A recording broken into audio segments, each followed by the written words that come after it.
ओम श्री परमात्मा नमः। मैं प्रोफेसर हृदय अवस्थी अपने परम पूज्य गुरु जी प्रोफेसर पंडित भगवत शरण शुक्ल वेद मूर्ति तपोनिष्ठ गीता उपनिषद पुराण और धर्मशास्त्र के विशेषज्ञ के साथ में आप सभी का Awasthi Ayurveda anatomy yoga and spirituality channel पर हार्दिक स्वागत करता हूं। गुरु जी हम लोग गीता की ज्ञान की वर्षा कर रहे हैं और आज 13वें अध्याय का 25वां श्लोक है जिसकी विस्तृत व्याख्या गुरु जी करेंगे। तो हम लोग चलते हैं गुरु जी की ओर। नमोस्तुनंताय सहस्रमूर्ते सहस्रपादाक्षि शिरोर्भावे सहस्रनामे पुरुषाय शाश्वते सहस्रकोटियुगधारिणे नमः।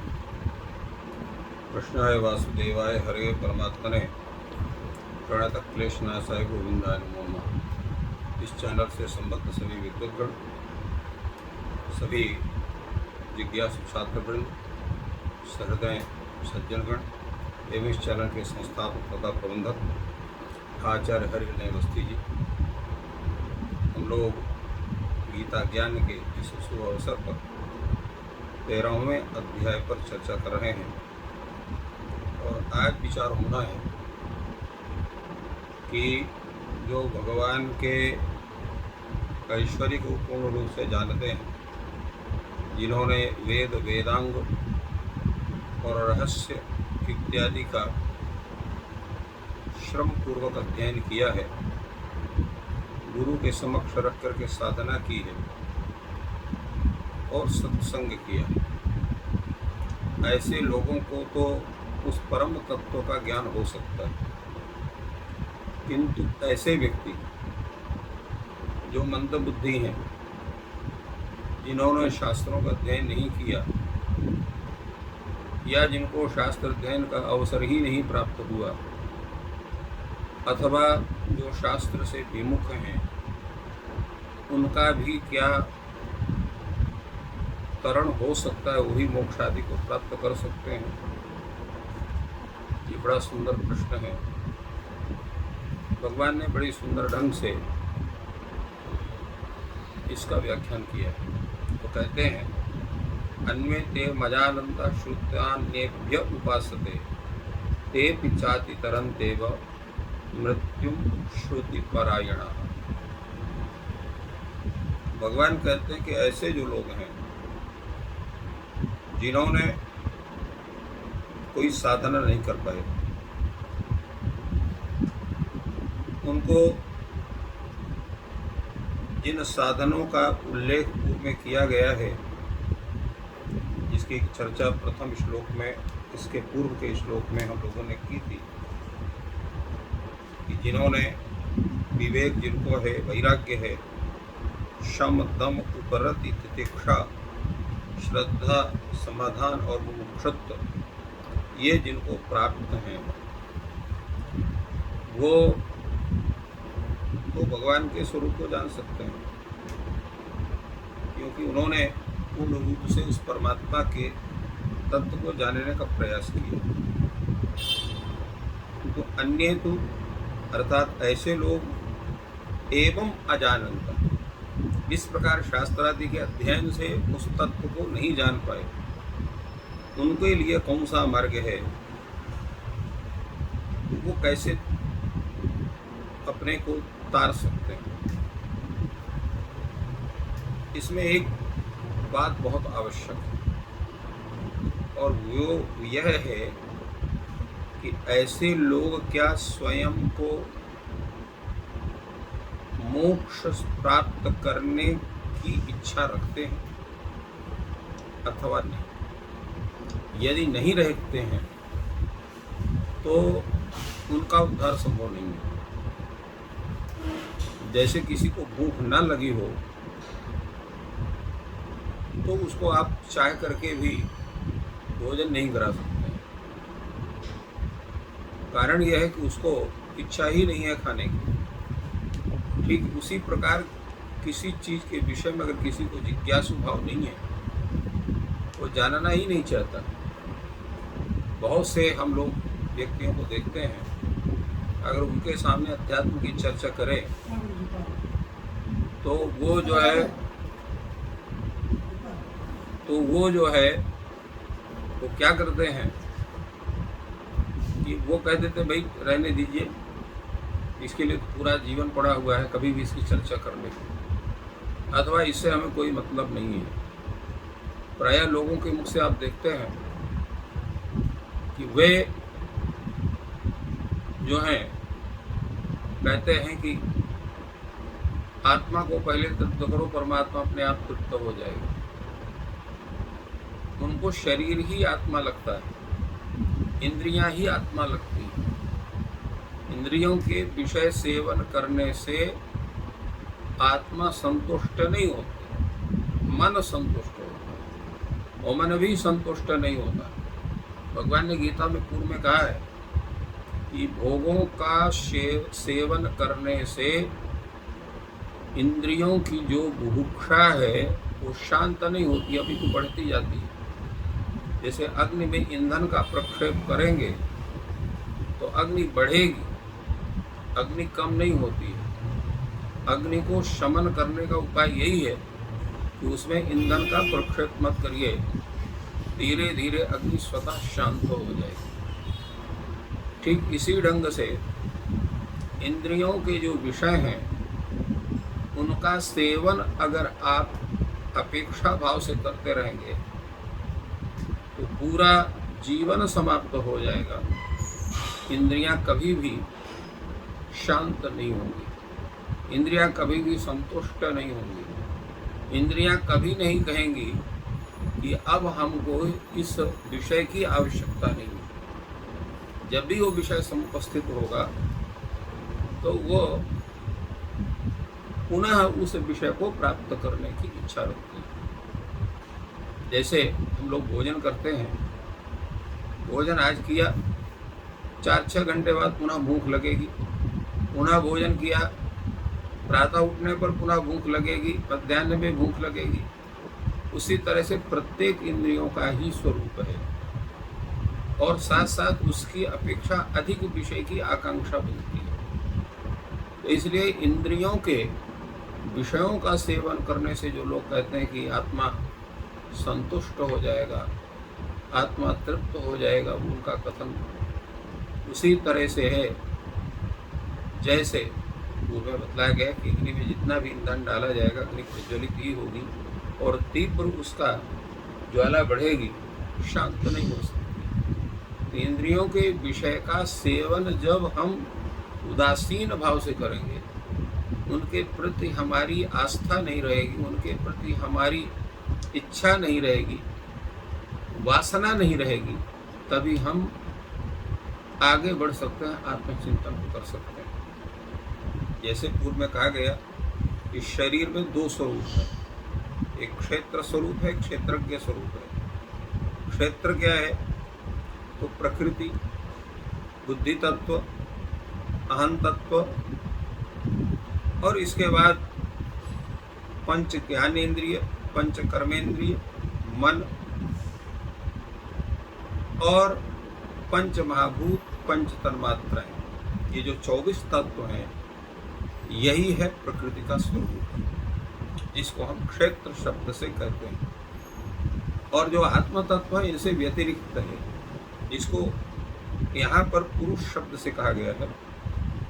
और भगवान ने कहा कि परमात्मा जो है और उससे भी आगे है, वो प्रत्येक क्षेत्रज्ञ के ऊपर क्षेत्रज्ञ, जिसको महाक्षेत्रज्ञ आप कह सकते हैं। उस महाक्षेत्रज्ञ का ज्ञान तब होगा जब आप सामान्य जो क्षेत्रज्ञ है, पुरुष है, आत्म तत्व, उसका ज्ञान आपको होगा। इसका ज्ञान हम कैसे करेंगे? क्योंकि हमको हम जानते नहीं उसको, उसके प्रति हमारी कोई आस्था नहीं बन पाई है। भगवान ने कहा श्रुत्वा नेभ्य उपासते, जो अन्य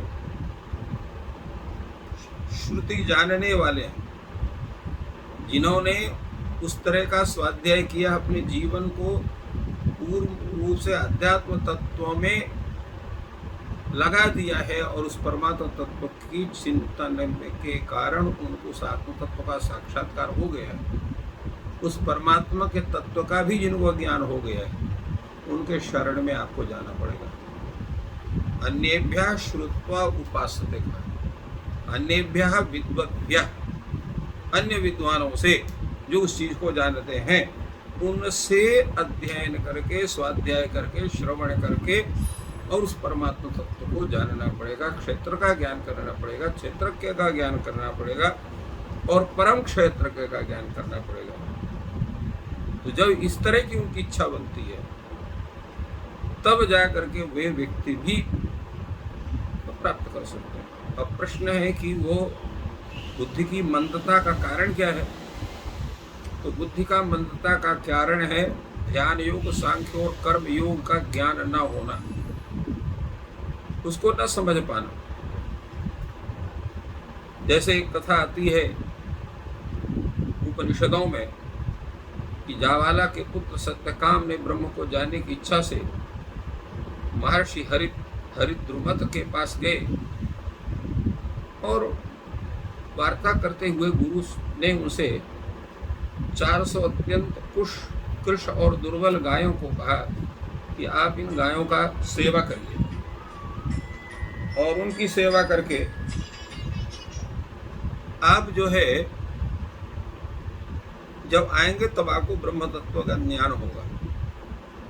जावाली सत्यकाम ने उन संपूर्ण गायों की सेवा किया और उन 1000 गायों की इतनी सेवा किया कि जो अत्यंत दुर्बल थी, जो किसी भी तरह से कार्य लायक नहीं थी, उनको पूर्ण रूप से पुष्ट करके अत्यंत सेवा करके और लौट के आए। तब भगवान उस तरह की उनकी सेवा को देख करके उनके सेवा भाव से प्रसन्न होकर के, लोगों की सेवा के प्रसन्न होकर के, और उन्होंने उनको ब्रह्म का उपदेश दिया। और ब्रह्म का उपदेश देने के कारण वो स्वयं भी एक ब्रह्मज्ञ बने सत्यकाम जावली, जिनकी बड़ी चर्चा है उपनिषदों में। तो इसलिए ऐसे व्यक्ति का जो अत्यंत श्रुति परायण है, अत्यंत साधक है, उस व्यक्ति के पास जाना पड़ेगा। और भगवान कहते हैं ते पिचाति तरंते एवं मृत्यु श्रुति परायण। यहाँ श्रुति परायण में श्रुति शब्द का अर्थ भेद नहीं है। श्रुति शब्द का अर्थ है जो उपदेशों का श्रवण कर रहे हैं विद्वानों के, साधकों के, तो उनके द्वारा कथित उपदेश का श्रवण करके तदनुसार अपने जीवन चर्या को बनाने वाले। हम लोग देखते हैं, इसलिए हमारे यहाँ एक बड़ा सुंदर श्लोक है, अज्ञः सुखमाराध्यः सुखतरमाराध्यः विशेषज्ञः ज्ञान लव दुर्विदग्धम ब्रह्मा पित्तन मनहर रंजय। तात्पर्य है जो अत्यंत अज्ञ है उसको बड़े आराम से समझाया जा सकता है। जो किसी एक विषय का विशेषज्ञ है उसको और सरल ढंग से समझाया जा सकता है। किंतु ऐसा व्यक्ति जो कुछ जानता है और उसको जानने का अभिमान उसके अंदर भरा हुआ है, पूर्ण रूप से उस विषय को नहीं जानता है, उसको समझाना बड़ा कठिन है। ब्रह्मा भी उसको नहीं समझा सकते। क्यों नहीं समझा सकते हैं? कारण उसका यही है, वह व्यक्ति अपने ज्ञान लौर से उसकी जो बुद्धि है वो दग्ध हो चुकी है, अर्थात उसमें जिज्ञासु भाव नहीं है, उसमें सेवा परायणता नहीं है, उसमें समर्पण नहीं है। शिष्य के अंदर सेवा परायणता, समर्पण, श्रद्धा पूर्ण रूप से जब होगी तभी वह गुरु के द्वारा उपदिष्ट वाक्यों को श्रवण करके अपने जीवन को उत्तम बना सकता है। इसी तरह से यहाँ पर भगवान ने कहा कि तेपि श्रुति परायणाः मृत्युं च अतितरन्त्येव। मृत्यु को शीघ्र उससे तर जाते हैं, अर्थात उनको मृत्यु का भय समाप्त हो जाता है। उसका कारण यही है कि जब वो उन श्रुति परायण विद्वानों के वाक्यों को सुनकर के तदनुसार अपनी जीवनचर्या चलाते हैं, समर्पण होकर के उस परम उपासना को करते हैं, तो उनको भी उस परम तत्व का ज्ञान हो जाता है, क्योंकि निरंतर श्रवण करना चाहिए। और कलयुग के लिए तो ये कहा गया है, जैसे कलयुग का जो स्वरूप है उसमें व्यक्ति की स्थिति गमले में लगे हुए उन पौधों की तरह होती है। इनको प्रतिदिन दोनों टाइम, दोनों समय उन पर पानी डालना पड़ता है, खाद डालना पड़ता है, और थोड़ा भी अगर गलती हुई तो वो मुरझाने लगते हैं। किंतु वही पेड़ जो वन में लगे हुए हैं, उनको बेचारों को वर्षा का ही जल के अतिरिक्त कोई भी जल प्राप्त नहीं होता। उनको उनके गिरे हुए जो वृक्षों के पत्ते हैं उसके अलावा कोई खाद उनको प्राप्त नहीं होता है, फिर भी हरे भरे रहते हैं। तो कलयुग में व्यक्ति का स्वरूप क्या है?